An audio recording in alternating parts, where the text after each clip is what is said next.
Sa voiture dépasse déjà les 170 000 km au compteur et ne passerait plus au contrôle technique en Europe.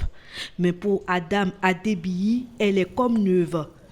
Cet informaticien de profession n'a de toutes les façons pas les moyens de s'offrir un véhicule neuf sorti d'usine. Et quand je démarre, si tu n'es pas touché même le véhicule, tu ne sais même pas que ça marche. Le continent africain est la principale destination des véhicules d'occasion avec un quart de véhicules exportés dans le monde entre 2015 et 2020, soit 5,6 millions de véhicules selon l'ONU.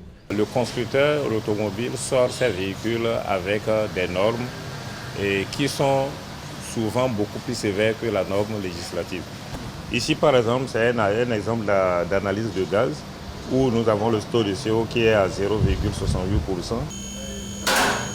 La voiture d'Adam Adebiyi, une petite matrice Toyota, a été mise en circulation en 2004 au Canada avant de prendre 15 ans plus tard la route par la mer jusqu'au Bénin où elle a été achetée en 2019 par un premier propriétaire qui la lui a ensuite revendue.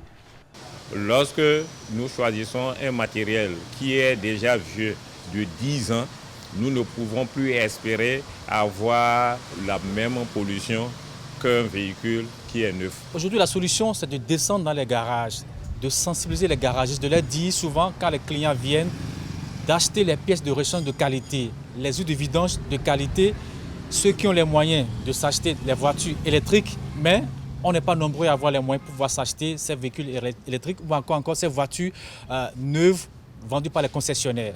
Donc, c'est la sensibilisation pour qu'on puisse au moins réduire cette pollution déjà créée à forte dose par ces véhicules venant de l'Europe et de l'Amérique. Selon un rapport du Programme des Nations Unies pour l'environnement publié en 2021, la plupart de ces véhicules exportés dans les pays en développement sont très vieux, polluants, énergivores, dangereux et mettent en danger les objectifs de lutte contre le réchauffement climatique dans le monde.